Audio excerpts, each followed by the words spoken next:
Hello everyone and welcome back to Nurturing Homes. हम homemakers के लिए घर का हर कोना इम्पॉर्टेंट होता है, लेकिन जहां हमारी नज़र चूकती है उसी जगह की हालत इस तरीके से कुछ हो जाती है। आज मैं बात कर रही हूँ अंडर द सिंक कबर्ड की। इसको मैंने ऑर्गेनाइज किया था लास्ट दिवाली पे, मतलब कि लास्ट ईयर। तब से अब तक मैंने दोबारा इसे ऑर्गेनाइज नहीं किया और इस तरीके से इसकी पोजीशन हो चुकी है और मुझे ये एरिया बहुत इरिटेट कर रहा है। कब से सोच रही थी कि इसको ऑर्गेनाइज करना है। वर्टिकल स्पेस भी ठीक से यहाँ पे यूटिलाइज नहीं हो रही। इनफैक्ट ये डंपिंग ग्राउंड बन चुका है हर चीज़ का हमारे घर में। इसमें क्या क्या रखा है मुझे अंदाज़ा ही नहीं है। In fact under the sink is the best area to utilise your extra supplies. और इस समय क्या क्या इसके अंदर पड़ा है क्योंकि मुझे आइडिया नहीं है, तो मैं एक्स्ट्रा खरीदती जा रही हूँ। नतीजा ये हो रहा है कि पुरानी चीज़ें मिलती नहीं हैं और नई आती जा रही हैं। फाइनली आज मुहूर्त निकला है इसे ठीक करने का, तो सोचा आप सबके साथ भी ये वीडियो शेयर करती हूँ जहाँ मैं अंडर द सिंक ऑर्गेनाइजेशन करने वाली हूँ इस कबर्ड का, बिल्कुल बजट फ्रेंडली तरीके से। सबसे पहला मेरा काम ऑब्वियसली था कि पूरा under the sink area clear कर दूं, खाली कर दूं। तो मैंने सारा सामान यहाँ पे निकाल दिया है। जितनी भी चीज़ें वहाँ पे हमने डंप कर रखी थी वो सब निकाल के मैंने यहाँ पे असेंबल कर दी हैं। और मुझे आइडिया मिल गया है अब कि मेरे पास क्या क्या और कितना कितना सामान था।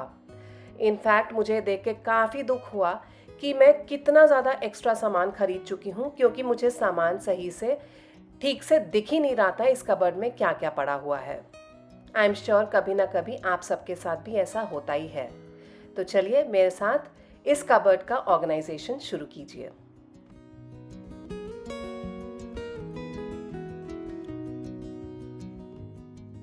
पूरा ये एरिया क्लियर कर लेने के बाद मेरा सबसे पहला काम था इसे अंदर से साफ करने का, क्योंकि अंदर काफ़ी आप देख सकते हैं कि दाग धब्बे नज़र आ रहे हैं। हालांकि ये बहुत ज़्यादा टफ स्टेन्स नहीं है, इसलिए मैंने सिर्फ कॉलिन से और एक माइक्रोफाइबर क्लॉथ लेकर इसे साफ़ करना शुरू किया।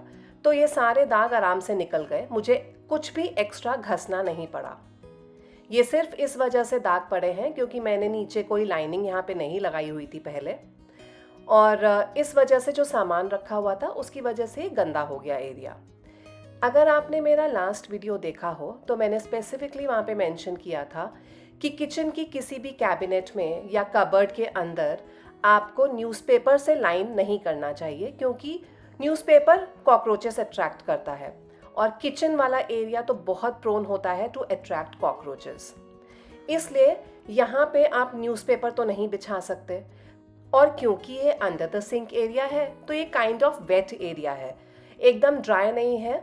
इसलिए मैं यहाँ पे एक इस बार लाइनिंग बिछाऊंगी, ताकि अगली बार जब मैं क्लीनिंग करूं तो मुझे इतना भी ना घसना पड़े जितना कि मैं अभी कर रही हूं। मुझे सिर्फ अगली बार वो लाइनिंग हटा के डिस्कार्ड कर देनी होगी और दूसरी लाइनिंग से उसे मैं रिप्लेस कर दूंगी। That is it. मेरे सिंक के डोर्स पे जैसे कि आप देख सकते हैं कि एक डोर पे स्टील कैबिनेट्स ऑलरेडी स्टक हैं। इस दूसरे डोर पे डस्टबिन की जगह बनी हुई थी, उसके लिए एक स्टैंड लगा हुआ था जो मैंने ओवर द टाइम हटवा दिया था, क्योंकि अब मैं डस्टबिन इस एरिया में नहीं रखती। यहाँ पे जो स्क्रूज लगे हुए हैं वो उसी डस्टबिन स्टैंड के हैं जो मैं अब निकाल रही हूँ। एक तो आसानी से निकल गया, दूसरा मैं नहीं निकाल पा रही थी क्योंकि वो कुछ स्टक सा हो गया है और मुझसे नहीं निकल रहा था। So probably I need some help there. मुझे या तो किसी कारपेंटर को बुलाना पड़ेगा या when my husband is free तो उनको कह के इसको निकलवाना पड़ेगा। फॉर द टाइम बीइंग एक स्क्रू वहीं पे रह गया है। सिंक, पाइप, हर जगह अच्छे से क्लीन कर लेने के बाद this area is all set now to organise and keep things inside perfectly this time. Base में लाइनिंग लगाने के लिए मैं इस बार यूज करूंगी इन आटा बैग्स का। ये सबके यहाँ पे होते हैं। आप आटा बैग या फिर चावल के बैग्स जो होते हैं उनका इस्तेमाल कर सकते हैं, क्योंकि ये जो पेपर होता है वो वाटरप्रूफ है और ये काफ़ी मजबूत पेपर होता है, आसानी से फटता भी नहीं है और इससे आपको इस एरिया में कोई प्रॉब्लम नहीं होगी।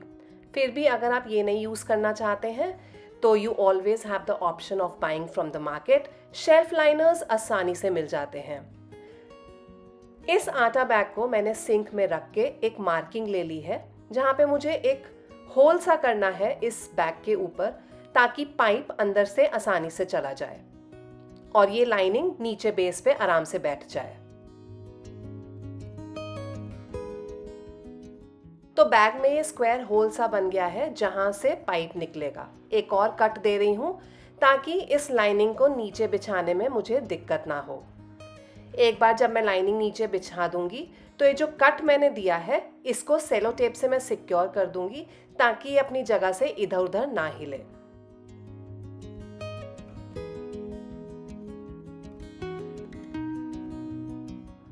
एक जो छोटा सा गैप नीचे रह गया था जो कवर नहीं हुआ था आटे वाले बैग से, उसको भी मैं कवर कर दूंगी। एक और रेक्टेंगुलर पीस मैंने राइस बैग का काट लिया है और दोनों आटा बैग्स को मैं एक सेलो टेप की मदद से सिक्योर कर दूंगी ताकि ये हिले नहीं अपनी जगह से।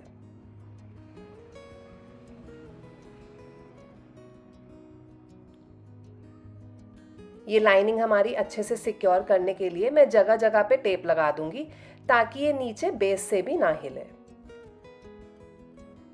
और अब हमारा बेस रेडी हो गया है सामान रखने के लिए। लेकिन यहाँ पे चीज़ें रखने से पहले मैं आपको एक चीज़ दिखाना चाहूँगी। ये एक कैबिनेट है जो मैं अंडर द सिंक यूज़ करने वाली हूँ ताकि वर्टिकल स्पेस सही तरीके से यूटिलाइज हो पाए और चीज़ें आपस में इंटरमिंगल ना हो और आराम से हर चीज़ अच्छे से विजिबल रहे। ये स्पेशली डिज़ाइंड रैक है फॉर अंडर द सिंक्स। इसकी सभी रैक्स मूवेबल हैं, ऊपर की भी और नीचे की भी, ताकि आप उन्हें शिफ्ट करके इस तरीके से अरेंज कर पाएं जहां से आपका सिंक का पाइप निकलना हो।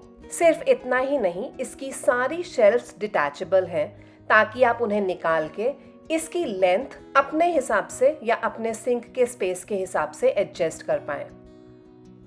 बड़ा या छोटा आप इसे आराम से कर सकते हैं और उसके बाद वापस ये शेल्फ्स अपने हिसाब से लगा लीजिए।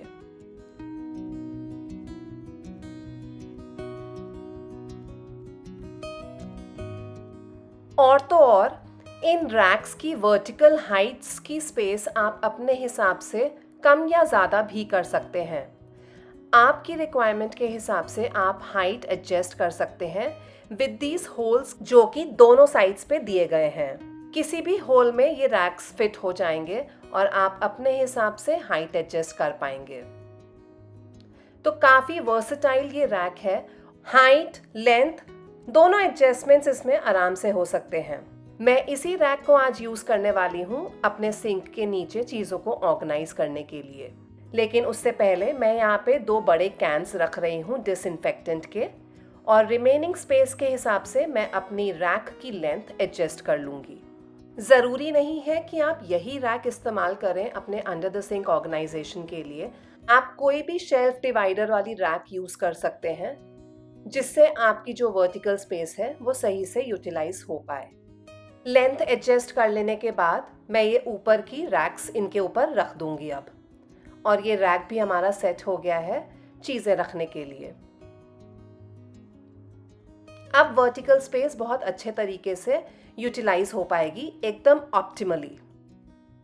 अब जो तीसरा बड़ा वाला कैन था मेरे पास डिसइंफेक्टेंट का, वो यहाँ पे ऊपर चला जाएगा और इसके बगल में मैं रख दूंगी ये सारी टूथपेस्ट्स एक साथ ही। 3 इस तरीके की बास्केट्स मैंने ली हैं। ये नैरो है और बहुत ज़्यादा इनमें डेप्थ भी नहीं है। स्पेशली इस तरीके की नैरो बास्केट्स मैंने इसलिए ली हैं ताकि इसमें रखा हुआ सामान इधर उधर ना हो और नीचे गिरे नहीं।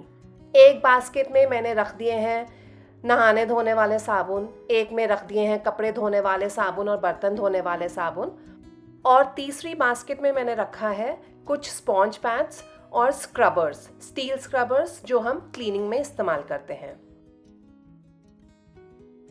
अब हर सामान बहुत अच्छे तरीके से विजिबल है और मुझे पता चल रहा है कि कितनी सप्लाईज मेरे पास घर पे पड़ी हुई हैं। ये तीनों बास्केट्स भी एक एक करके मैं ऊपर वाली शेल्फ में ही रख दूंगी। ये बहुत जल्दी जल्दी निकलने नहीं वाली, लेकिन जब भी मुझे चाहिए होंगी ये आराम से बास्केट्स पुल आउट हो जाएंगी और मैं इससे सामान निकाल सकती हूँ। एक और बास्केट मैं यहाँ पे ले रही हूँ, इसकी डेप्थ थोड़ी सी ज़्यादा है।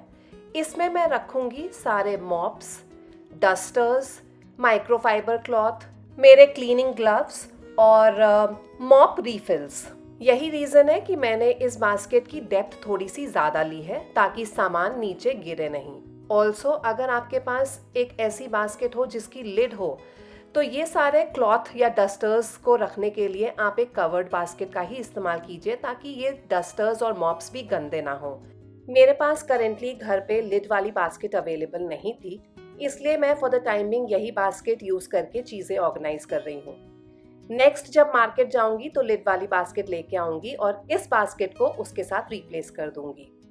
मॉप्स, डस्टर्स ये सब कवर्ड रहेंगे तो गंदे नहीं होते हैं। इस बास्केट को मैं यहाँ पे मिडिल रैक में रख रही हूँ। नेक्स्ट एक ऑर्गेनाइजर बनाने के लिए मैं यूज कर रही हूँ ये राइस बैग। करना कुछ भी नहीं है, इसको अच्छे से अंदर से क्लीन कर लीजिए और बाहर की तरफ इसे फोल्ड कर दीजिए। हाइट आप अपने हिसाब से एडजस्ट कर सकते हैं डिपेंडिंग अपॉन कि आप इसमें क्या सामान रखने वाले हैं। एक बार जब आप इसे बाहर की तरफ अच्छे से फोल्ड कर लेंगे एकदम नीटली, तो ये ऑर्गेनाइजर आपका रेडी है। जैसे कि मैं बता ही चुकी हूँ कि ये वाला जो बैग होता है वो काफ़ी ज़्यादा स्टर्डी होता है, आसानी से फटता नहीं है और सबसे बड़ी बात वाटरप्रूफ भी है, इसलिए आप इसे अंडर द सिंक अच्छे से रख सकते हैं। मैं इसमें अपने सारे क्लीनिंग ब्रशेस रखूँगी। एक चीज़ का हमेशा ध्यान रखिएगा कि अगर आप कोई ऑर्गेनाइजर DIY करके भी घर पे बना रहे हैं तो भी अंडर द सिंक आप कोई भी कार्डबोर्ड यूज करके ऑर्गेनाइजर ना बनाएं। गत्ते का या पेपर का ऑर्गेनाइजर यहाँ पे चलेगा नहीं, क्योंकि ऐसे ऑर्गेनाइजर्स आपके मॉइस्चर पकड़ लेंगे। Sink area kind of wet area रहता है।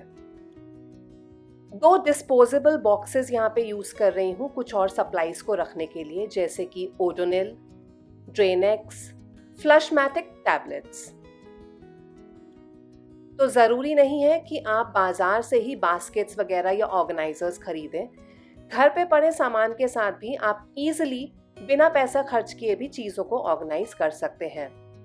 दूसरे डिस्पोजेबल बॉक्स में मैं डालूंगी कुछ यूज्ड स्क्रब पैड्स।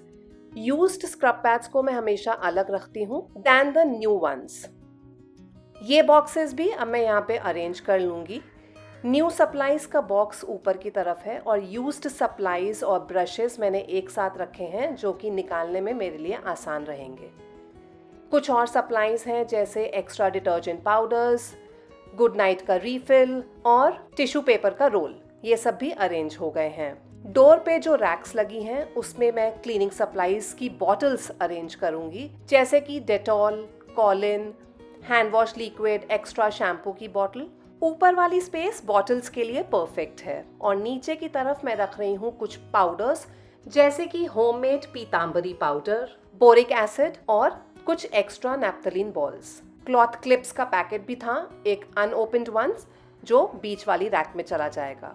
इतना सब कर लेने के बाद भी आप देख सकते हैं कि काफ़ी ज़्यादा स्पेस यहाँ पे बची हुई है जो कि पहले नज़र नहीं आ रही थी। जहाँ पहले एक भी सामान इस कबर्ड में ढूंढना मुश्किल हो गया था, वहाँ अब एक्स्ट्रा स्पेस बन गई है चीज़ों को रखने के लिए। तो मैंने यहाँ पे कुछ डिटर्जेंट पाउडर के पैकेट्स नीचे अरेंज कर दिए। ये पैकेट्स पहले लॉन्ड्री एरिया में पड़े हुए थे, अब वो स्पेस फ्री होके सारी सप्लाईज एक तरफ आ गई हैं। सिंक के एक डोर पे रैक्स होने की वजह से वहाँ की स्पेस तो अच्छे से यूटिलाइज हो गई है। दूसरे डोर की स्पेस को भी मैक्सिमाइज करने के लिए मैंने ये ओवर द डोर हैंगर रखा, जहाँ पे मैं अपना यूज्ड डस्टर हैंग कर सकूं और सिंक एरिया में अच्छी सी खुशबू मेंटेन करने के लिए मैं यहाँ पे ओडोनिल का एक जेल पाउच हैंग करके रख रही हूँ। आप ऐसे ओवर द डोर हैंगर्स को इस्तेमाल कर सकते हैं for organising things and maximising space. अगर ये नहीं है तो आप कमांड हुक्स या इस तरीके के हुक्स को यूज कर सकते हैं जो डोर के ऊपर आप लगा सकते हैं, जिसके ऊपर आप चीजों को आराम से टांग सकते हैं। विद दिस मेरा तो under the sink cabinet arrange हो गया है, परफेक्टली ऑर्गेनाइज हो गया है for now. I hope I will be able to maintain this for long. उम्मीद करती हूँ कि मेरे इस ऑर्गेनाइजेशन से आपको भी कुछ आइडियाज मिले होंगे कि आप अपने घर पे अंडर द सिंक कबर्ड कैसे ऑर्गेनाइज कर सकते हैं। अब मैं आप सबसे लेती हूँ अलविदा, मिलूंगी जल्द ही अपने अगले वीडियो में आप सबके साथ। आई होप आज का ये वीडियो आपको हेल्पफुल लगा होगा और बहुत पसंद भी आया होगा। For now, take care, keep smiling, and I'll see you soon. Bye bye.